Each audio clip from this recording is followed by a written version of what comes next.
For some of you, you may be in your gut feeling like there's some real truth to that statement. Others of you may be really nervous, like, what in the world does this mean? Like, I don't even want to think about the implications of this phrase. And others of you maybe are in complete denial that it's just like, yeah, here he goes again. He's on this thing about how we need to change, blah, blah, blah, right? And you're not going to have any part of it.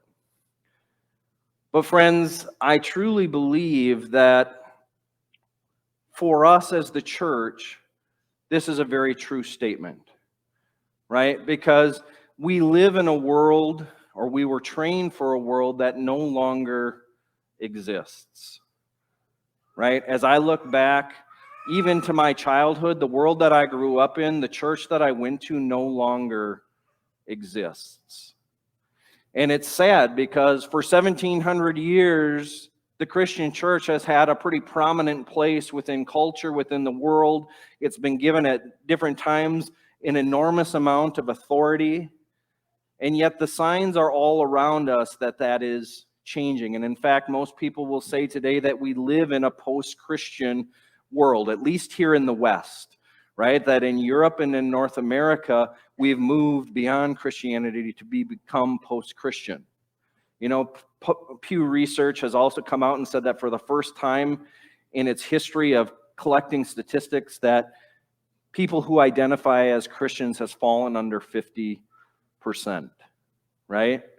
And we have more and more people who claim none, or spiritual but not religious, or whatever that is.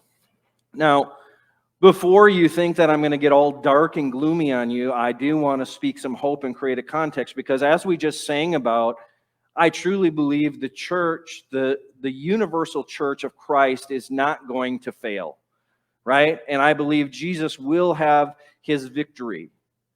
It just may not look like we think it is, but he will have his victory, and the church will come out victorious when Jesus returns, okay? And so I have no fear that the church is just all of a sudden going to disappear and crumble and we're going to be left. I do, however, believe that in our local churches, though, we do have to do some hard work of navigating new ground. We have to be willing to adapt to the reality that we find ourselves in. And friends, we find ourselves not only in a post-Christian world, but we now deal with the issue of COVID. And we're still trying to navigate that and how we do things. You know, there's the potential for our denomination to split in the near future. Will we remain United Methodist, or will we be something else? Again, it's going to require us to adapt, or I truly believe we will die. We'll just kind of live out our life process until we dwindle and the doors close. Now, I'm really not projecting that on you, because I think you guys are an amazing group of people. You know, I thank God every day that he placed me here, and I sometimes think God has an amazing sense of humor, because never in my life would I've thought that I was going to find such joy in being in the town of Bloomer in New Auburn, right? But you guys have just truly blessed me, and I have just, you know, I'll forever be indebted to the influence that you have had on my life. And so I firmly believe that this church has something that this community needs. And so I'm willing to do the hard work to figure out how we move forward as a church and as a people. And so this week I spent some time reading a book called Canoeing the Mountains. Okay, kind of an odd title for a book, wouldn't you say? And this was written by a seminary professor and dean out at Fuller Seminary in California. And he talked about how, in some ways, just like I said, the church that he grew up in, the church that he had prepared pastors to lead, no longer exists. And he began to compare it much to the journey of Lewis and Clark, okay? And so he said, you know, when President Jefferson commissioned Lewis and Clark to go forward, was based off the assumption that the western part of what would become the United States, was much like the eastern part, right? And that there could be this grand riverway, this grand waterway that if they could just find, it would lead to the Pacific Ocean, and we would have this constant stream of commerce going all the way through the continent and back to Europe and other places like that. But what happened about halfway through their journey? Anybody know? They ran into the Rocky Mountains, right? Okay, and so for a people that were trained to explore waterways, this presented a real conundrum, right? And so they're faced with the decision, do we keep going or do we go back?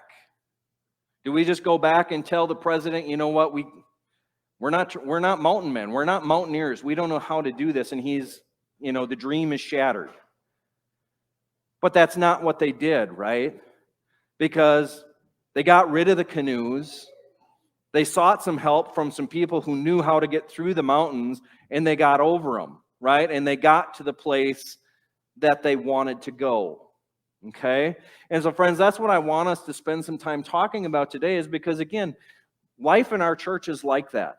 And it's happened, you guys have probably even experienced even in your own lifetime, that there's times that the church simply needs to adapt and maneuver. And friends, I think we see this happening even in the world around us. So even while Europe and the United States become post-Christian and we see declining membership, guess what? In other places of the world, the church is growing by leaps and bounds, right? So the church is on the move. And again, that's why I say the universal church I have no worry over. But I want us as a local church to be part of that movement, because I believe wholeheartedly that especially in a time such as this, a time where it just seems like chaos is rampant, confusion is rampant, fear is rampant, that the church is needed now more than ever. And we have the ability to speak a message of hope and of love and of God's grace into this bloomer community. Okay? So with that said, one of the things that I think we need to do is like Lewis and Clark, we need to look at our mission. We need to look at our vision and make sure we're not going the wrong way. Okay? Because again, the world that we knew in the past, the things we did in the past, probably are not going to work anymore going forward, right? That's not to say all of them are just completely defunct and don't work. But one of the things that we see often in the church is that because things don't work, because we see decline, we often move into this vision, if you will, of survival. You know what? We just got to keep paying the bills. We got to keep the doors open, and everything's going to be fine, right? We're just going to try to weather the storm. Well, again, those are important things, right? We do need to pay our bills. We need to have stewardship over that, over this building. And we do need to keep our doors open, right? We need to be faithfully worshiping, whether there's 200 people here or 2 people here. That's what God's call is for our church. But the issue is, rather than thinking about that, we need to think about both how we care for ourselves, but also how we go out and we speak that message into the lives of the people in our community.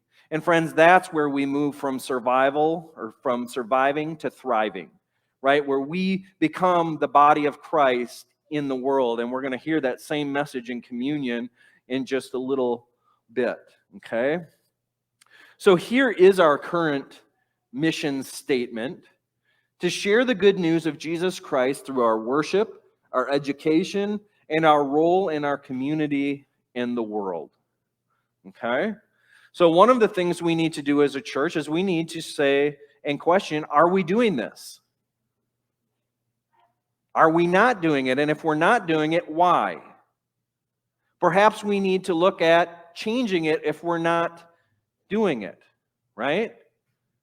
And again, one of the things that churches, I think, really develop a fear in is that when we talk about change, they immediately think, oh my gosh, we're going to lose ourselves. We're going to lose our identity in this process. You know, we decided on this, and if we change that, does that mean we're a failure? Does that mean we lose who we are?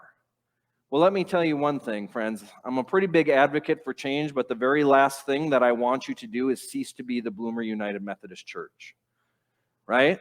I don't want you to change in such a way that you cease to be who you are, because that means I'm being a pretty bad leader, right? And so one of the things as we talk about adapting and as we talk about changing is discerning what are those things that are non-negotiable for us. Who is it that we say we are? What do we stand for? What do we stand against? Who are we as we go out into the community, and what are we not willing to negotiate on? And now we have to be careful with that, right? Because we can come up with competing commitments. And that's one of the things that I see a lot in some of the churches that I've been in the past is like, oh, well, we want a great children and youth program, but no one wants to do any children and youth ministry, right? Or we love to have children in our sanctuary, but as soon as they make any noise, everybody turns and glares at that kid and the poor parents that are sitting there, right? Now, do those commitments match what we say we're about? No, and again, I'm not saying that that's the way we are here. I use that just as a general example of what a competing commitment looks like. And so one of the things we need to do is discern those things that are non-negotiable about who we are and what we're about. But then we also have to be willing to, again, adapt, to say, you know what? I used to love doing this thing, and it was a very special thing for me during the past, but maybe we need to release it because it's no longer effective. And that can be really hard, and it can be really painful, right? To release some of those things that we think have always been a part of us. And yet that's some of the work that we need to do. Because again, did Lewis and Clark cease to be the great explorers that the president had commissioned? No, right? In fact, they joined even more in their resolve and brought their group even in a tighter unison so that they could go on and face the next challenge before them. But they did have to give up the canoes. And they did have to admit that, you know what, I don't know how to climb mountains, so I need to go seek out some people that do know how to get through these mountains. Okay, and so they were willing to give up some of their ideas and some of the things that they had started with so that they could move forward. So, friends, one of the things that we will just start. So enjoy.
So you got a little trip down memory lane there.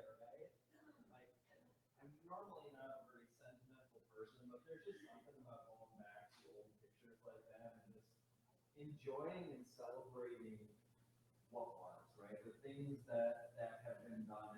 One of the things that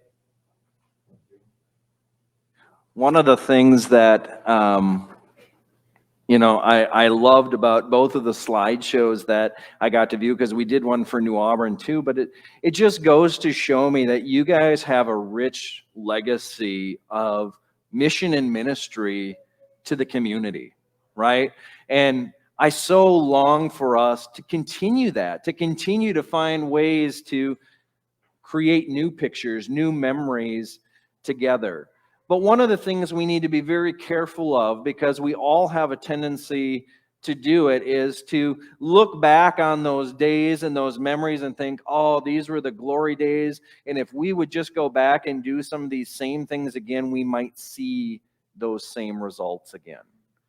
Well, I mean, some of them we're probably glad we've gotten rid of, right? Others we probably do sincerely miss, right? But one of the things we have to be careful of is, again, that we don't make the past a hitching post, right? Like, we don't stake everything about who we are and what we do on the past, but rather we use it as a guidepost to say, look, here's just some of the things that we've done. And they're going to inform us and guide us, because they're going to remind us of who we are and what we're about. But we're also going to be willing to go forward and do new things, to do the things God is calling us to do. And so one of the things I want us to think about doing is again, becoming an adventurer, to, in some ways, as I spoke to the kids, to have the vision of some of our youth, because really they're the pioneers right now, right? They see life in such a different way than even I see it, right? And I don't like to think that I'm that old, but I can definitely say that I've been an adult a lot longer than I have a child now these days, right? And so, what a beautiful time for us to learn from some of these younger people that we have, to listen to the things that they're passionate about, because I'm going to tell you what, those are probably signs of things that in areas that we need to begin to move into ministry for. Okay? And so what does it look like for us to band together and say, you know what, we love the past, but we've got a new road. We've got rocky mountains in our way, and we got to find a way to get over it. And our choice is either go back or find a way forward. So, again, as I was reading this book, the author gave this transformational model here. And he says that there's really three components to transformation in a church. Okay, and the first one is technical competence. And what this means is just simply that the things that we choose to do, we do well. Right? So one of the non-negotiables for our church is that we're faithful to the Word of God, right? We preach and we teach the Scriptures as faithfully as we can. And we should be good at that, because that's, as a church, that's what we do, right? We teach, and that should be one of our non-negotiable things. If it's not, then we're probably in trouble, right? So again, there's those areas that we have technical competence. The next part is, do we have relational congruence? And again, this is our fellowship. This is our relationships together. And so who we say we are, does who we say we are here on a Sunday match who we are when we're out in the community? Because I can tell you one thing, there's nothing that turns non-believers off quicker than the hypocrisy of Christians, right? I mean, we already have so many fingers being pointed at the church for this and this and this and this, that it doesn't take much for someone to go, well, you go to church every Sunday and you claim to act this way, but then I saw you out at the bar doing this the other night, and that was anything but what you said you were like on Sunday, right? And so again, friends, if we want to establish credibility within our community, we have to form strong relationships. We have to be a people that's the same here as we sit in these pews as when we go out and do stuff. Now, am I talking about being all stuffy and not doing anything fun? No, I'm not saying that. But again, we're called to live a certain way. Christ came, saved us out of the world so that he could send us back into it to do ministry and to build his kingdom, right? That is the message of the gospel. The third one is the adaptive capacity, right? And this is where the church has to begin to try new things, right? This is where they have to say, you know what? We tried this thing, but it didn't work. We tried to do a youth Sunday multiple times, but the kids hated it and the adults hated it, but we don't know what else to do, so we're going to try to do it again just to promote our ministries, right? No. Okay, so what it means is that if we want to promote youth ministries, we have to find something that the youth want to do and that we enjoy the youth doing, right? And sometimes, which I think the church really dislikes, is that we have to experiment. And that means we have to take risks and we have to be willing to fail. Now, none of us really like to fail, but we have to be willing to put it on the line, right? We have to be willing to have skin in the game, because if we're not willing to take a little bit of a risk and to fail, then we're probably never going to do anything important. And in fact, we kind of go back to that definition of insanity where we keep doing the same thing over and over and expecting different results, right? It's just not going to happen. And so, one of the things that I'll talk about here is that, we're trying to do something new with technology, right? We've tried to create an online ministry that reaches people from their homes. We have hopes that it will begin to grow beyond just our church members and reach an audience that we don't even know yet. But guess what? We have to take some risks to get there. And maybe along the way, we'll find that the original plans we had for that and what we thought we were going to do isn't what God has in store for us. But what I can tell you is, even if that part of it fails, I do believe God's going to move us around and say, well, now here's this. And this is really where I wanted you to be in the first place. You just had to do this thing first, and it not work for me to move you over here. And friends, I think you can all relate to that, because you've all experienced that in your life, that oftentimes it's through our failures that, we find out those things that are most important to us, right? I had Jim Plummer said, Pastor Josh, I'm a carpenter, and as a carpenter, we're trained to hide our mistakes, right? Absolutely, right? Because when you make a mistake on something, how well can you learn from that so you don't keep creating the same problem over and over again? And so once these three pieces come together, then that spot where these concentric rings join is where the transformation begins. Now, again, friends, you're probably wondering, well, Josh, you're talking a lot about change, and what does all of this mean for us?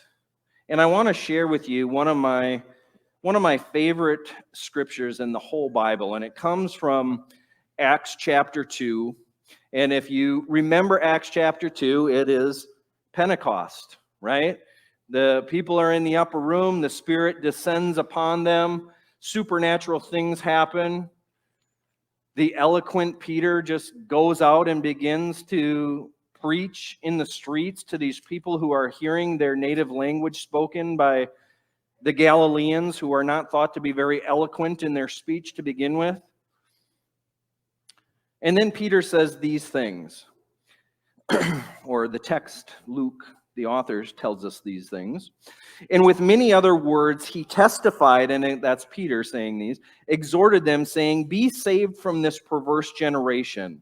Then those who gladly received the word were baptized, and that day about 3,000 souls were added to them. And they continued steadfastly in the apostles' doctrine and fellowship and the breaking of bread and in prayers. Then fear came upon every soul, and many wonders and signs were done through the apostles. Now all who believed were together and had all things in common, and they sold their possessions and goods and divided them among all as anyone had need. So continuing daily with one accord in the temple and the breaking of bread from house to house, they ate their food with gladness and simplicity of heart, praising God and having favor with all of the people. And the Lord added to the church daily those who were being saved. Now, friends, this passage has long excited me, because there's just always been this calling, this sense in my spirit, like this is the way the church is supposed to be, right? It just seems natural. Like this is what churches do, right? You proclaim the message of God. You join together in fellowship, you eat together, you do things together, you do life together, and then you go out and you share that and invite other people to come in. It's not really a hard system to figure out. Now, it's interesting because as I've read this scripture over and over and as I've studied it, I don't know how many scholars and writers I've read that say, well, this is just the primitive church, right? This is just what the primitive church looks like because they don't have a great big grand building. They don't have all of these systems that we consider modern day and age. And yet I look at the state of the church and I go, maybe we're just a little arrogant, right? Because maybe it's the primitive church that's really the way we're supposed to be doing stuff in the first place, right? And so maybe it's not all that primitive, but it is how we should live. And so as we look at the scripture, you can see each and every one of those things on there, and I've already identified them. First, you see Peter, who was trained by Jesus, go out as an apostle and to preach the scriptures as faithfully as he can, right? That's the technical competence. And again, they couldn't have probably picked a better guy because, again, we know Peter. He's not Paul, right? He's not the eloquent speaker, debater, whatever. He's just this rough fisherman, this rough Galilean who often speaks before he thinks. And yet he proclaims the message of God to people, and 3,000 people give their life to Christ that day and join the church. Friends, that's no small number for people to completely switch religions, right? Because what does that mean for their family and their way of life? Right? 3,000 people on the spot hear the good news and say, you know what, I want to be a part of that. But then they continue together in fellowship, the breaking of bread and in prayers. Now, friends, there were some pictures in there where we did that stuff, right? We had big meals. We had big times of fellowship together, and we don't do that very often anymore. And again, it's one of those things that I'm wrestling with because it sure seems like we should. It sure seems like we should make more time to just be with each other and do life together. But I also know that our schedules are very busy, right? Like it's tough when you've got two people working in the house and you've got multiple kids and all the other obligations. So I struggle with that. But there's something to that, and I don't think we completely forsake that. And in fact, maybe that's an area that we need to move back in and we need to do more things. And maybe it doesn't need to be great big grand suppers, but again, it's like, just like the thing at the park, you know what? We'll get some hot dogs, we'll throw them on the grill, you guys just come and we'll hang out and we'll talk and we'll share stories and memories and grow together.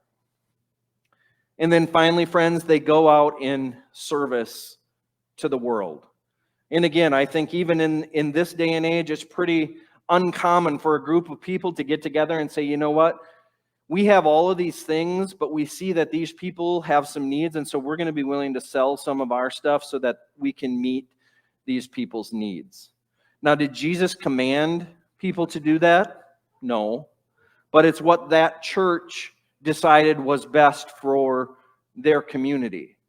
And friends, again, many of us live in extravagant abundance. And in fact, even as I look at my own house, I feel like it's about ready to burst with all of the stuff that I have in there. Most of it, which I don't even use because I don't even know it's there till I have to move it or pick it up, right? And so what does it look like for us to do something about that? To say, you know what, I don't need this thing anymore. I'm going to gift it to somebody that really has a need for it. And so, friends, one of the things I'm going to invite you to do, and I hadn't planned to do this, but it fits perfectly, is that I just received a message from the pastor at Lake Street United Methodist Church. And they had someone that went down and visited Fort McCoy this past week and looked at how they could help the Afghan refugees that had been brought to Fort McCoy. And they said the greatest need for those people right now is clothes. Okay, they desperately need good clothing because they've brought some stuff with them and they need to get rid of that clothing and get new stuff. Okay, and so friends, if you have good clothing, even if it's used but it's in good shape, let's get something together and let's organize it and let's get it down there. Kim, Olivia, Let's leverage our relationship with the clothes closet here in town and see if we can't do something too that might help do that. And so, friends, again, sometimes these things just pop up. Sometimes these opportunities pop up. I don't know, maybe we're too late already, but let's do something and let's see. And if we fail at it, well, guess what? Another opportunity is going to come up, and we'll try to take that one if we feel that the Spirit is leading us to do that. And that's how we're going to just start doing stuff. All right? Now, I'm not saying everything we do is just going to be on a whim and we're just going to throw stuff together haphazardly. But again, we have to learn as a church to be more maneuverable. And as much as I love the church structure that we have, sometimes the method of the United Methodist Church gets in the way because the bureaucracy prevents the church from moving in a way that it should move, right? We get bogged down because guess what? We can't make a decision because we got to talk to the ad board to make sure it's all right. And then we got to talk to the pastor to do this. And then we got to talk to this person over here to do this. And then we got to see if they all agree. And if not, then we got to do this. Sometimes we just need to clear it out and say, you know what? We're just doing this, right?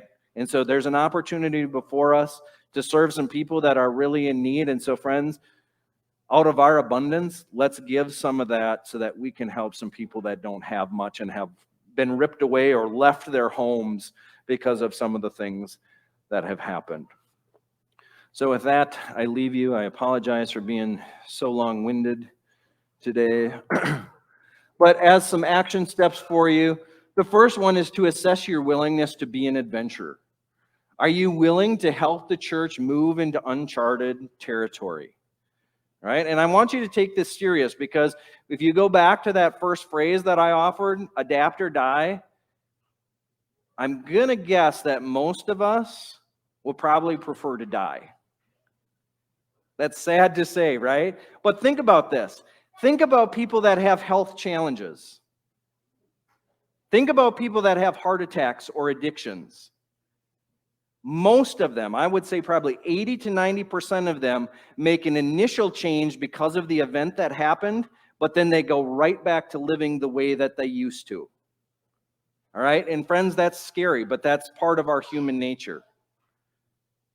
I know a woman who had a drinking problem, right? And she wouldn't seek help for it. And she knew it was a problem, and doctors told her it was a problem, but pretty soon she developed liver failure. And even that wasn't enough to get her to stop drinking.